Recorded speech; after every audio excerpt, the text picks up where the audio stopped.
Yeah, no, but I think that's one of the things that this will enable is the fact that you don't have to wait till you HP Elite Book to X360 to get stuff.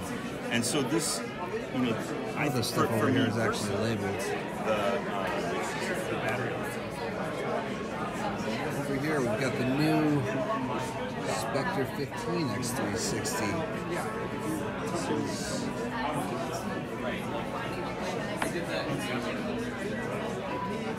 it's a new XPS 13. Yeah. See, it's got the camera down here.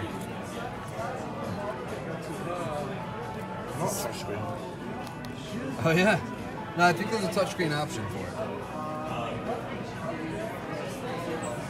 Oh, why they wouldn't have that one on display, I don't know. Oh, this is the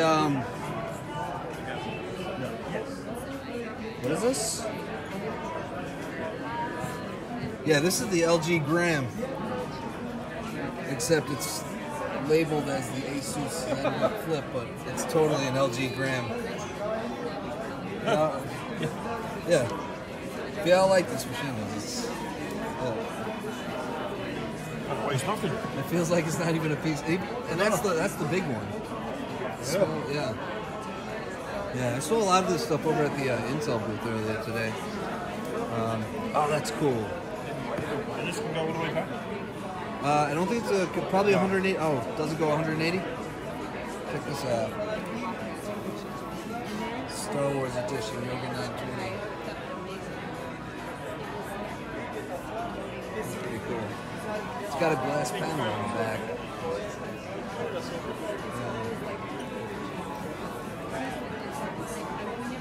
Maybe just to get something. The only one I've actually used a lot. Obviously, if you that's the Yoga 920. This is the regular Yoga 920. Simple watch band. I'm sorry that I didn't have this. 4K display. Right here. Yeah, you can. They don't have the smaller LG Gram, because the smaller one is like unreal. And then what is this? The Galaxy Book? Yeah. Galaxy Book. Obviously, all these are free. These what is this? What did I do? Where are the? Oh, here. I found them. Oh, these are okay. These are the All right, so always connected PCs. This is the No, this doesn't have a brand on it. Looks to me like a Yoga mix in the Lenovo. And this is so we shut the LG Gram before. But you might have meant the 15. I guess the big one, yeah. Yeah. Oh, this is the Asus. No, this is a Vio. What is this? This isn't one of the. I think I still haven't seen the Asus ARM PC in person.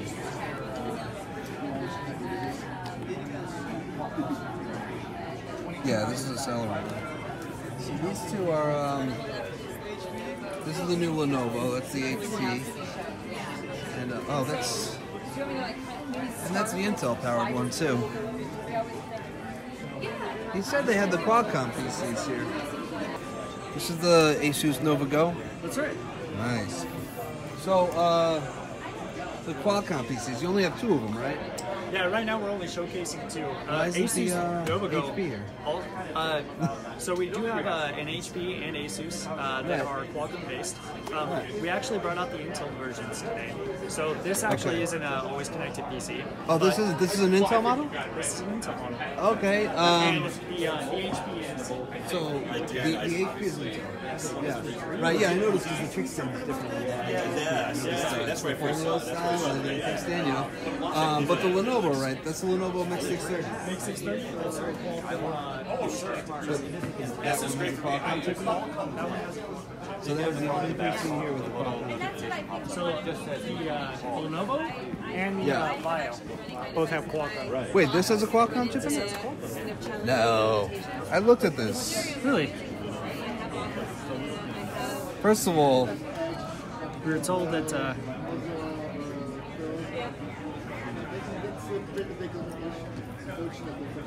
Yeah, it's a seller. Look at you. You're absolutely right. We have a 13-inch version too. We may have placed out the 11.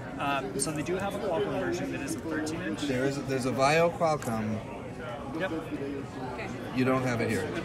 We have it here. We actually were just going to showcase one at the time. So it looks like we've got 2 Intel, 1 Qualcomm versus 2 Qualcomm and 1 Intel. My apologies about that. If you have it here, can I see it somewhere? Like, because I have not seen this. I'm not. Yeah, no worries. Yeah. Tell you what, let me see what I check can it out. do, right? Yeah.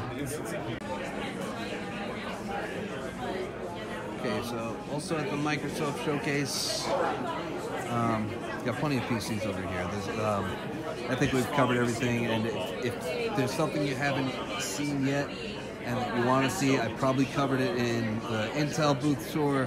I've got lots of hands-on with lots of the new stuff that came out from HP, Lenovo, Dell, you know, and I actually have materials that from other PCs that I haven't even talked about. So if there's anything you want to see more of, I can probably do that for you. We've got the Huawei Mate 10 Pro, and also the Honor View 10. So Microsoft wouldn't actually confirm to me right now if these things are coming to the Microsoft Store. I would imagine that they are, because they wouldn't be here if they weren't going to be, and they should be also because Microsoft has a special translator app that they made for these phones, because they use the Kirin 970 chipset from Huawei that has a neural processing unit. So Microsoft developed their own translator app, and I should say a special translator app. Obviously, Microsoft already had a translator app, but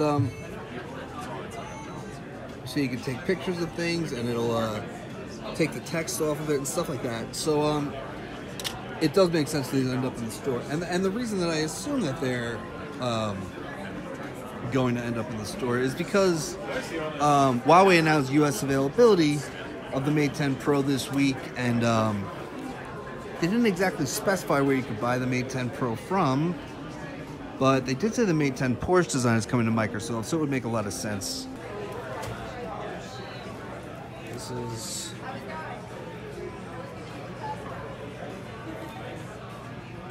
Toshiba Echo Cortana speaker. I don't know they're actually calling it an Echo, but that's weird. We've got HP's Pavilion Wave. I've got a hands-on on Neo and about that. Lots of pictures and how Alexa works with it. Obviously, we've have the Harman Kardon Invoke, both colors. They were both here. And yeah, the cool thing about the Pavilion Wave is that it obviously supports Alexa and Cortana, and you can use them like in parallel. So you can say, "Hey Cortana," you can say Alexa, and it'll respond with the digital assistant that you called. So yeah, some more laptops over here. Asus Vivo Book. This one's, I think this is the one they said is like $199. It's feels, you know, pretty low end, but it also feels pretty durable.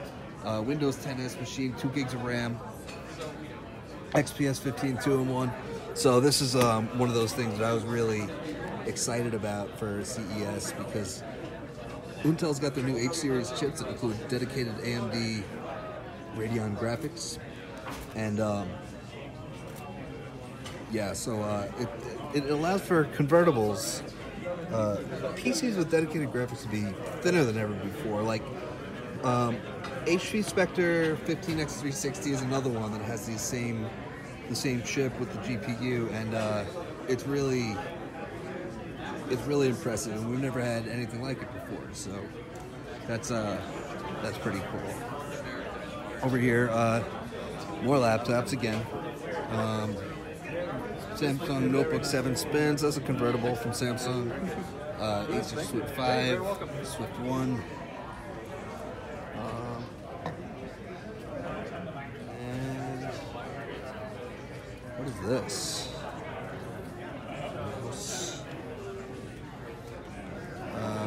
Lenovo Mix 520. Yeah, so really just a bunch of PCs. The Pavilion AIO 27, which, by the way, it's pretty nice material. So it's a cool design that we got over here. This is the... Do you want me to put this to its paces for you? Sure. All what is it called? The Z3D camera? Do I have that right? Z3D camera. Okay. Yeah, so pretty much turned your PC into a Sprout. Is that... We adapted one of the technologies that Sprout Okay, has. all right, One sure. of them, right? Sprout's got a ton of technologies. That's true, yeah. So we took So it one doesn't of have like a those. projector on it, right? There's no projector. Yeah. Right, okay. Right. So, but we do have a depth sensing camera up here, and we have the 14 megapixel camera as well. Okay. So we do 3D acquisition, 2D acquisition, collaboration as well. Let me run since I pulled him off, I just want to run a quick alignment so we can see that he's going to be out just a little bit. Oh, okay. That's interesting how that works. So, if someone buys this thing, how often does it have to be aligned like that?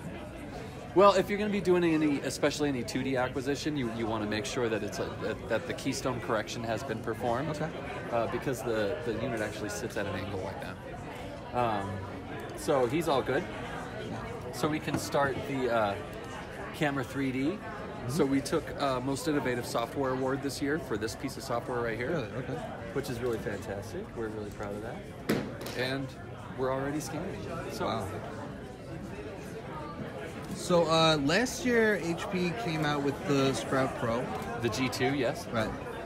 And so this works similar to the 3D scanning stuff they had. It is the same software. It's the same software. Okay. Yeah, because that was pretty cool. That was one of the cooler demos that I had last year. So this is nice. This is very similar, but we're offering it at a more approachable price point. So right, this of is course. $5.99. Yeah. Well, like it's Right. oh $5.99. Okay. $5.99. Yeah, it's cool that you can turn your own PC into something that does that. You know, Absolutely. that's, yeah. So we acquired the 3D data. We hit stop. It's still tracking the object, but it's not scanning. Right. We acquired a very low-res texture, so you have the ability to track it with your eye, obviously. So we want a high-res texture now. So now we use the 14 megapixel camera to take a series of photographs. Okay. Right, and it colorizes those parts of the object that it's acquired 2D texture data for. Oh, okay. And you can take up to 30 photos, and I highly recommend, I usually take about maybe 20 for this guy. Yeah. And then you hit done. So as it finalizes the object, it renders that 3D information and applies the texture. Wow, that's really cool. So what we'll do now is Martha Stewart style, we'll just pull this guy out of the oven so you can see him, right? Yeah. And there you go. Very cool. So, and we're here with Microsoft because we're kind of telling each other stories right now. So if you have the latest Redstone update for Windows 10, and then you go and you update Office, you'll get PowerPoint with support for these files that we create natively. Right. Cool. That's oh, sweet. Very cool. So it's already on Amazon right now. You can pre-order it. It launches in March. Price point is $5.99. Okay, cool. Oh, thanks. Who does HP anticipate buying this? Businesses, consumers? Absolutely. So one of the main verticals that we're aiming at is 3D modeling professionals. Okay. Sure. So this is a video that runs through an actual professional workflow. Right. It's 1 minute. It's up on YouTube right now. You can watch it. So here we have our 3D professional. He's sitting down and he's going to create a scene, right? And here comes the focus. So he's got this log and he's going to scan it. But it's not quite what he wants just yet. He wants to add something to that texture. So he takes a 2D picture of this nest. Right. And then he takes that information, colorizes it, adds it to the texture on the log. He uses a host of different softwares. This is a professional, right? He's using PBR Ready 3D scans. He's using Substance Painter 2. He's using ZBrush. Wow. So he just scans this ram's head, takes it into ZBrush, and applies it as a mask to this shield. And then it all comes together in Adobe Dimension. So instead of just creating from scratch, we give 3D professionals a starting point. Yeah. It's really cool. Yeah. Awesome. Yeah. I mean, I would personally never make use of something like that, but it's really cool for people who know how to do it. You too. Oh, we're going to get kicked out soon.